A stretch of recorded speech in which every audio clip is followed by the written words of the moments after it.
Hello and welcome to the world-famous Driving You Crazy podcast. This is the show where we talk about all things transportation, anything that gets you from here to there.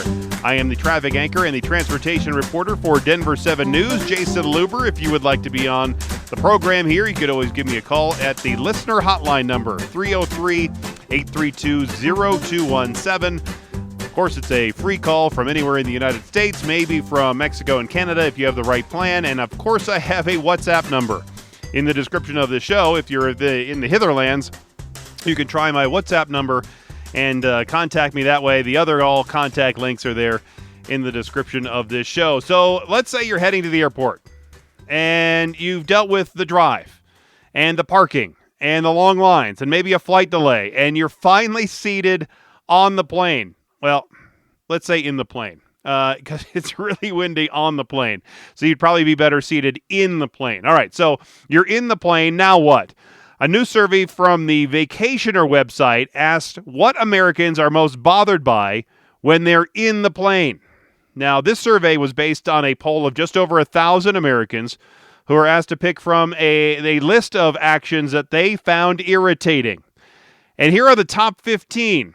And being a top list, we have to start, of course, at the bottom and work our way up to number 1. So we'll start at number 15. 13% of the respondents thought that requests too much from the flight attendants. I didn't know that people request things too much from the flight attendant. Rarely do I, well, maybe a couple of times you hear the bing bong where somebody's getting something, but that doesn't seem to bother me. Overly affectionate couples. Well, I guess that's why they have the Mile High Club, right? Number 13, uses overhead bin space, many rows in front of the seat. Well, look, I get that, because if you're getting in especially the back of the plane, it might be full there, but there's some space as you're trying to get back there, and let's say you're waiting to get back to one of those seats because you're on a Southwest flight where all the other seats have been taken pretty much, and you're trying to get to the back wherever, and so they'll just throw their bag up into one of the empty overhead bins, and then they just keep going, and they'll come get it when they're getting off the plane. I don't know. I guess I don't get that one too much. Number 12, gets up to use the restroom or stretch too much. Well, 20% responded to that one. I don't know about too much. Well, if you don't like it so much, then sit in the window. Sit in the middle. If you're bothered by it, well, you're enjoying your seat there on the aisle, and you're going to have to be. It's just like if you're at a sporting event or the concert or whatever. If you're on the aisle, people are going to be coming in and out. Sorry. Number 11, flirting with you, passengers, or flight attendants. I've never had anybody flirt with me. I have seen somebody flirt with a flight attendant. In fact, I remember this one time, my wife and I were both on this airplane, and this one guy, slimeball guy, actually slips off his wedding ring and is continuing to talk to, I think it was a passenger, maybe it was a flight attendant, but totally into the hitting on this woman scenario. And it was gross. It really was. All right, so now we're up to number 10. Number 10 of these actions that annoy airplane passengers the most. Takes off their shoes. Do you know where your shoes have been? The airport. You know what's gross? The airport. So yeah, taking your shoes off, and where are your shoes? Just laying on it, and then your stinky feet or socks, and they usually put them right there in that crevice as you're in the window seat, right there next to your arm and your armrest. It's just awful. Number 9, listens to music or movies too loudly. Now, I never really had a problem with that because the sound of the airplane, just the loudness of the airplane is just generally a problem, right? So I'm not so sure, because I have those earbuds that I usually bring, because I am an electronics guy for the family. So my girls have been better about trying to bring their own headphones, but the big headphones that go over the ear, they work great to cancel out all the noise from the airplane, and you can hear your show or your podcast that I listen to on the airplane. You can hear it loud and clear. It's just great. So I just use little earbuds normally because I don't want to carry that, because I'm only using those headphones basically for the airplane. And why do I want to keep carrying that around with me in my backpack for the entire trip? just to use it for a couple hours on the airplane. So I just throw all the earbuds in the one bag, put it in the backpack, and off we go. So I don't really know if I've heard too many people, with loud earphones, or because they usually have the big things. Anyway, number 8, boards or deplanes out of turn. Well, that's not. There really isn't a turn, right? I mean, maybe when you're getting on the airplane, what does it matter if everybody has assigned? So unless you're on a Southwest flight, everybody has an assigned seat. So why does it matter if somebody gets on in the front first or in the back first? I mean, really, they should do it from the back to the front. And I've always waited. If I have an assigned seat, I like to wait until this is the last call for everybody getting on the plane. All right, I'll get on the plane last. I'd rather sit out in the airport or stand around and walk around rather than being in that seat an extra 15 minutes, right? I mean, the plane's not going to leave. They're going to make that final announcement. So then you just stroll on, put your stuff on, and you fly away. I don't know why everybody is in such a rush to get on the airplane. I don't get, or in the airplane, as I discussed earlier. All right, number 7, talks to you too much. All right, funny story. One of our recent flights, a guy next to me, I think he was into wanting. I think he really wanted to talk to me. And so he goes, well, what brings you to Omaha? And I said, this plane. And I just looked at him. He gave me a couple of blinks, and he put his headphones on, and he didn't talk to me the rest of the plane, the flight on the plane there. So that was kind of funny. But then on the return trip, I had this nice couple that was flying from Omaha back to Denver. And they and they started, every so often they would chat it up, and then they ask you what you do, and so I tell them what I do, and then they want to talk about what I do, but there's times I don't want to talk about what I do, but they think it's interesting what I do, so I talk to them about what I do, and it's fine, it's nice, I guess it's okay, but there are times I don't want to talk on the plane, and I just want to watch my shows. All right, number 6, reclines the seat fully in front of you. That is not a problem on the planes I fly, because I'm flying on the cheap planes where they don't have the seats anymore that'll fold back. Maybe you folks who are flying on in first class, that's a problem for you. But for me, it's not an issue. All right, now we're at the top 5. The top 5 actions that annoy airplane passengers the most. Number 5, hogs the armrests. I am usually really good about giving the middle person the armrest. So the way we fly as 4, my wife and 2 daughters, they usually sit together in their own row of 3, so they can fight about the armrest however they want. And then I am the aisle seat across from them, and so I have the armrest to my right, to the aisle side, and I always leave the left one open because that person who's in the middle seat, it kind of stinks to be in the middle seat.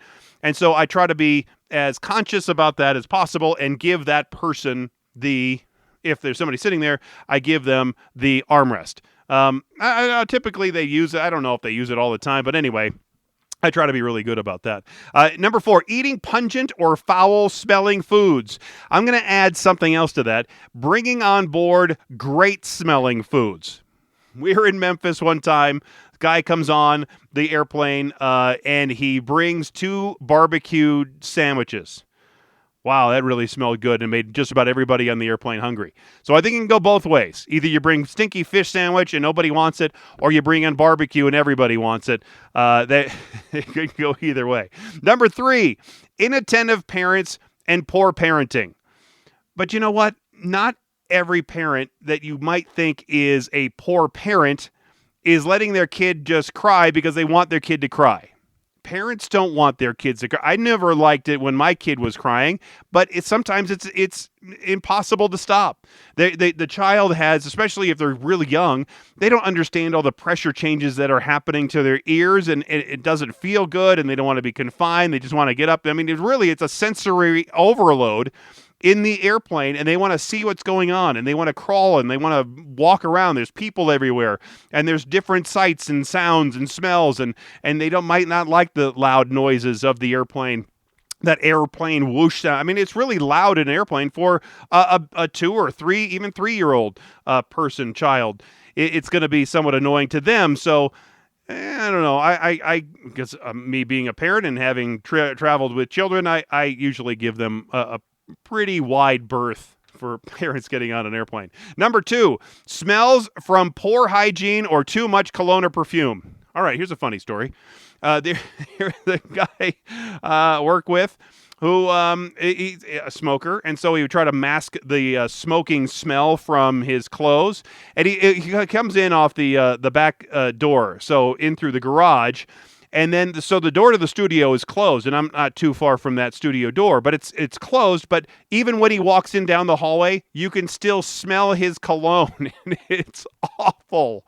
I can't imagine what it's like in the newsroom with all them around. I think they've told him, look, you can't do that anymore because it stinks, and everybody around you stinks. There was a guy I used to work with in radio at this traffic thing, and he had the worst BO. He would never, I don't know if he ever showered or what, but his BO was tremendously atrocious.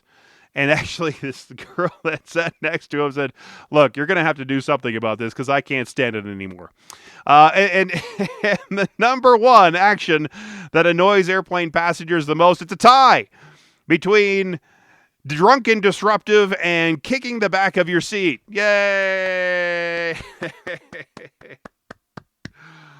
All right. The drunken disruptive, that's been happening for, I think airports and golf courses have to be the places where it's most socially acceptable to drink really in the middle of the morning. 9 a.m. You'll see people at the bar at the golf course, and you'll see people at the bar at the airport at 9 o'clock in the morning. I don't know what it is about flying, but maybe people get nervous, or they're on vacation, or they're on a work trip and they just don't care, and nobody's watching them, but they will go to the bar and have a drink at the airport. And you know what? They allow you to bring alcohol through the security, right? But they always tell you on the airplane that you're not allowed to drink it while on the airplane. Open up those little bottles that you might bring. But they don't say anything about, well, they say about maybe consuming your own alcohol. Anyway, but they never say anything about this. You can go to one of the gift shops and buy your can or bottle of Coca-Cola or Sprite or whatever you want as a mixer. Drink some of that, and then pour your alcohol that you brought with you through security into your bottle, and boom, you have a cocktail on the plane.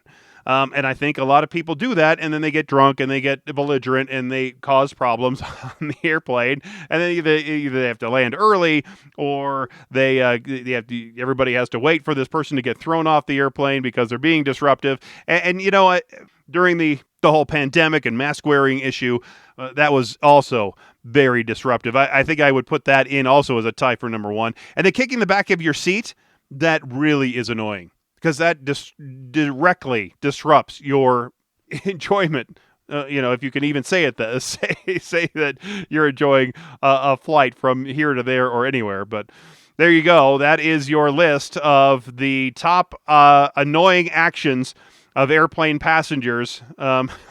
So there you have it. You know what's also interesting at the bottom of the list there? The list of none of these was actually 11.57%. Said none of these are the most annoying. And so I wonder what they were. If they had some other choice that wasn't on the list, or they're just not bothered by anything, and nothing really irritates them, and they're just casual, cool passengers.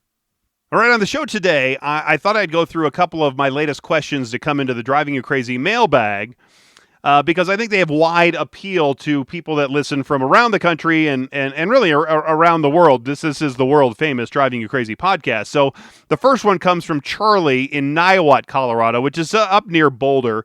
And he writes to me saying, I have a question about driver visibility. People hanging things on their rear view mirror like handicap parking permits. Can't they be ticketed for that? It says on the placard to remove when driving. Well, Charlie, it really is common to see people driving around with all kinds of things hanging from their rear view mirror, like parking permits and ID lanyards and air fresheners and graduation tassels and dream catchers and, of course, large fuzzy dice. Those are some of the most common items hanging from the rear view mirror. And in my first car, a 1975 Plymouth Fury, I adorned my rear view mirror with this this stuffy, the stuffed animal thing. It was a very large corn doll figure of Lee J. Cobb. There's an actor, Lee J. Cobb. You can look him up. Maybe just do a search of corn doll figure Lee J. Cobb, and you'll see what I'm talking about.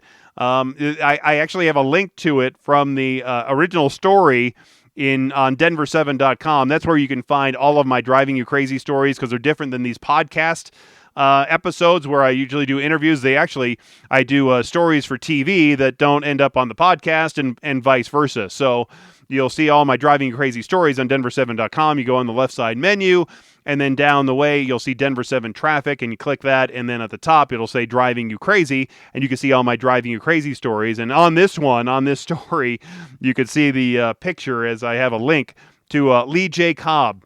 And it was silly.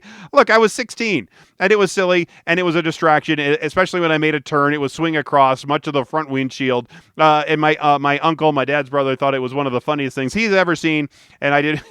Look, I was young and stupid, and I didn't care. Anyway, when I was reading through the Colorado Revised Statutes about this, it doesn't specifically indicate that hanging something from the rear view mirror is illegal. The statute only says in Section 4 that no vehicle shall be operated upon any highway unless the driver's vision through any required glass equipment is normal and unobstructed. And since Charlie lives up in Niwot, I talked with Sergeant Bill Christ with the Boulder County Sheriff's Office, and he tells me it's not a common offense that they write tickets for, and that a view that is normal and unobstructed is open for interpretation, as one person or one police officer may see one violation differently than another. And exactly how much of the driver's view is obstructed and what it means to be obstructed is open to interpretation. Now, according to the website Rear View Mirror Glue, and there is such a thing, as I found in my research, a police officer is not authorized to stop any vehicle in the following scenario. If they don't have any grounds or evidence that the hanging object from the rear view is materially obstructing the driver's view, and the officer fails to prove that the hanging object impairs the driver's vision. However, on that same website, they indicate that the obstruction law supported police in a case known as Com versus Shabazz. I have a link to that also in this story if you find it on Denver7.com. Now, in that case, the driver was caught, or stopped really, with a car that had a combination of multiple pine tree air fresheners, you know those, the ones that can hang there, and 3x3-inch foam dice, all hanging from the rearview mirror. Now, in that case, the officer gave a reasonable explanation that the defendant was in violation of the statute and that the hanging things were obstructing the driver's view.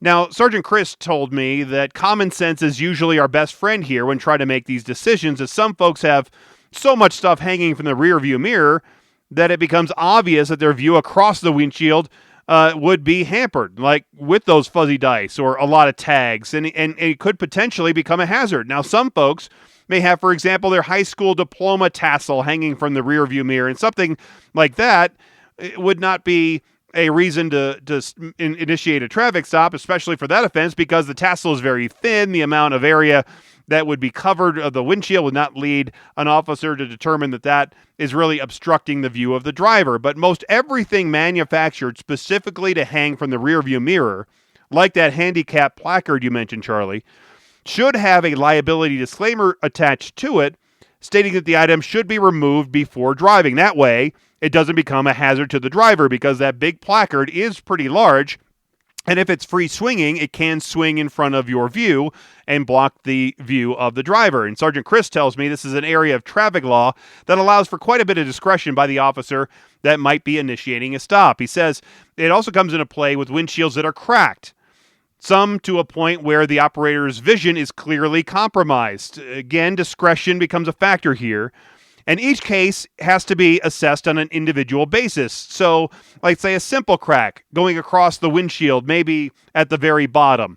it not across the primary viewing area of the windshield, maybe not constitutes an obstruction. However, let's say a windshield that's been smashed by a rock or a baseball or something like that to the point where the sight, you can't see through it adequately enough through your windshield so you really can see it clearly, well, then maybe a traffic stop would be warranted for obstruction of view.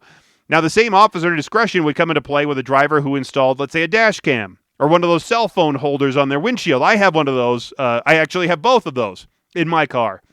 The cell phone holder, it's distracting. I know my wife doesn't like driving my car when it's on there, even when there's no phone in there, because to her, it is blocking part of her view. And I guess, honestly, it does. But the dash cam, like many of them, like the one I have, it's actually hidden behind the rear view mirror, making it minimal to negligent as a distraction, because I see the rear view mirror. I don't even see the dash cam, but there are dash cams that are hanging either lower or on the or actually on the dash, not even on the windshield.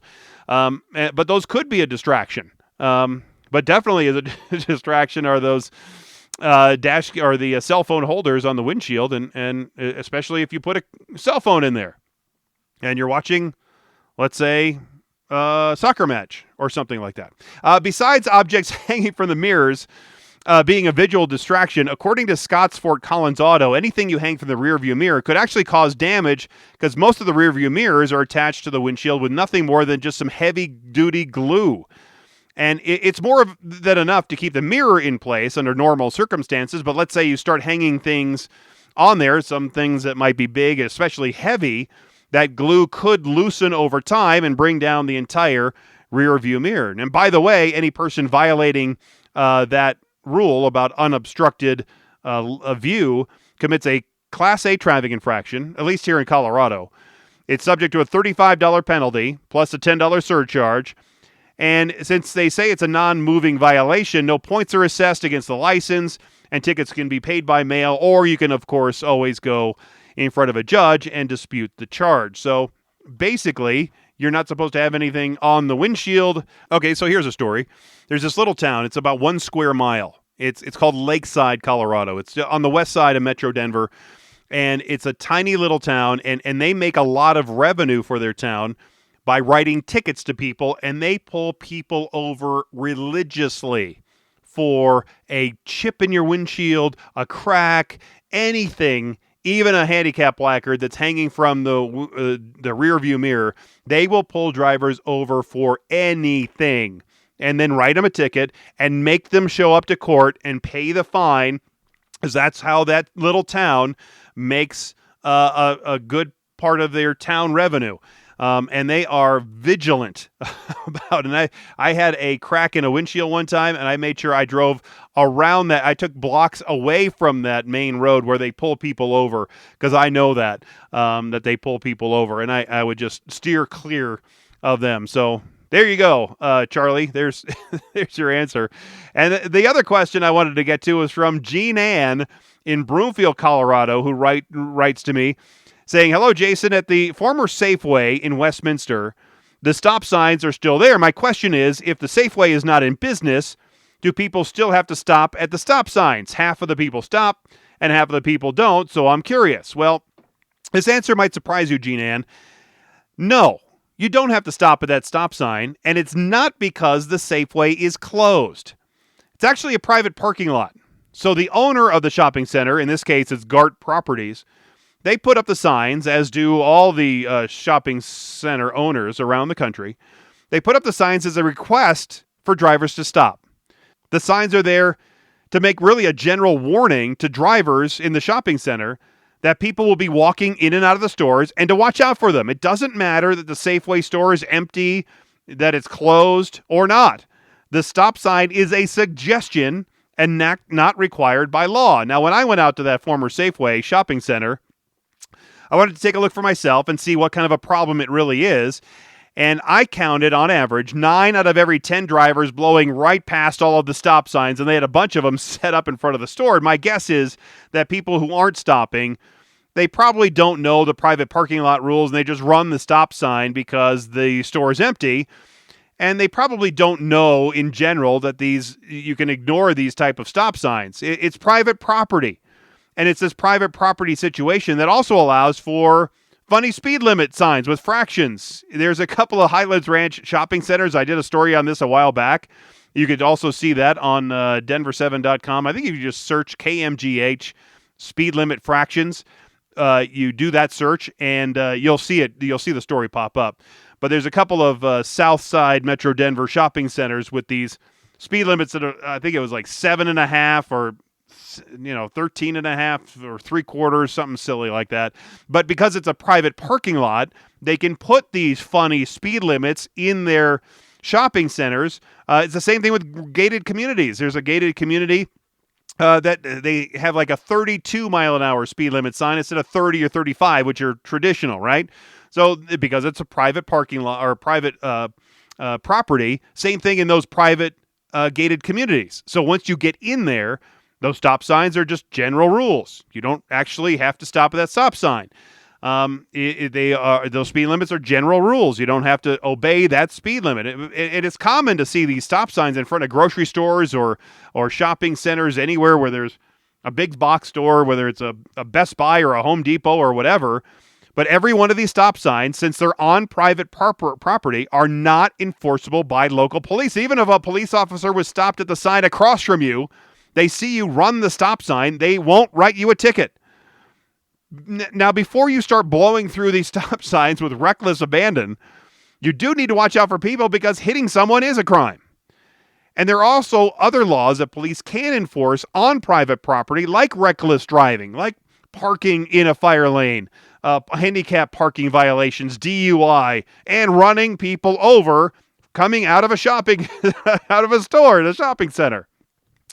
Also, if you committed a traffic or other illegal offense on a public street, you pull into a private parking lot, police can continue to pursue you onto that property and contact you.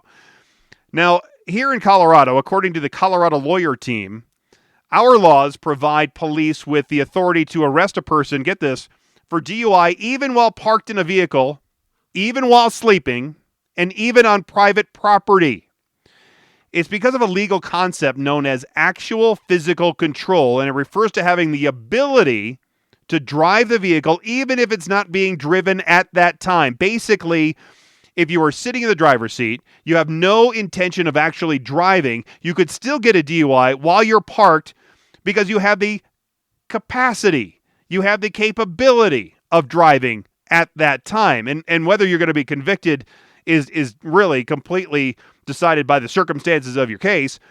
But officers will look for certain factors, as if where the vehicle were found, where you were seated in the vehicle, where the keys are, in the old style keys, if they were in the ignition, that's one thing. But if you have a key fob now, that you can start the car with a key fob anywhere in the car, and whether or not the vehicle was running and where you were sitting while the vehicle is running. Now, these rules apply in parking lots, on roadways, and even on private land. Interesting story.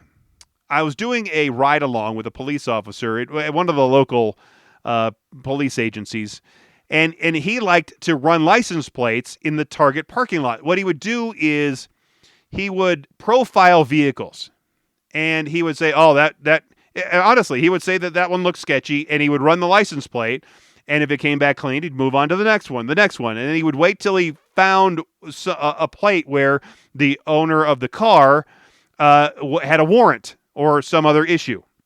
And then he would go around the corner of the store, and he would basically just hang out and wait and watch people coming in and out, and watch for the person to come out of the store, get to that, get into the car.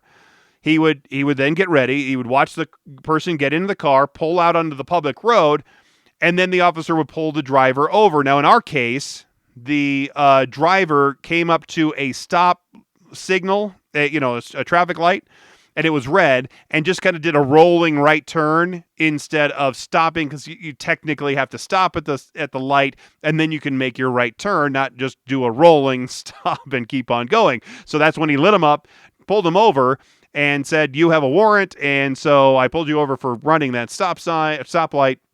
You have a warrant against you, and you can't drive this vehicle, and so you're going to have to get picked up." And it was a hassle for this guy, and so Anyway, but that's what he really liked to do.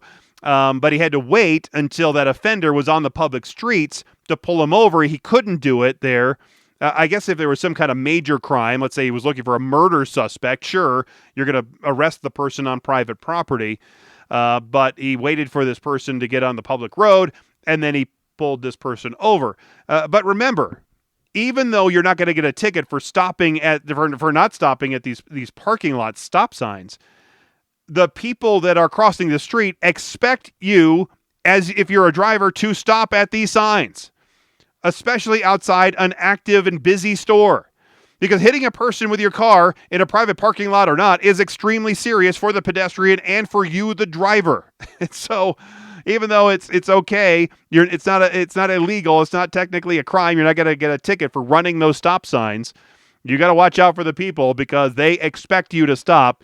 And if you don't stop, then they're going to stare at you and the whole thing, and because they think you're supposed to stop. But most people don't know this rule. So there you go. Now you know. Now you know the run is the same way basically all the way across the country. And I'd love to hear your Driving You Crazy questions. You can always send it to me on any of the contact links in the description of this show, including the listener hotline at 303-832-0217, or, of course, my WhatsApp number or any of the contact links there in the description of this show. Next week, an interesting conversation I'm going to have about timing of traffic signals. Here in Denver, they try to time the signals so traffic keeps flowing, but for some reason, they just can't get it right on certain roads. Such is life. But there is a company out of California that's trying to use technology to prioritize a traffic signal to allow buses and to get through the traffic lights a little bit faster, and especially first responders to get through the lights faster. As I understand it, I'll ask them about it next time. But as I understand it, they can do the signals where the signals will be ahead of them and turn green, and then they can keep blowing through it. Because there is something called the Opticon sensor, where you've seen those strobe lights on the top of ambulances or fire trucks, and that strobe light will trigger the traffic light to turn green, but the strobe light has to be close enough to do that. They think this company called Lyte, L-Y-T is how they spell it. They say that they have this technology that could do it faster and farther ahead. I think that's how it works. Anyway, I'll ask them all of that and how it works and if it really does help the first responders. Anyway, thanks again for being here. Thanks for listening. And until next time, I'm Jason Luber, the traffic guy. Be safe, and as always, happy motoring.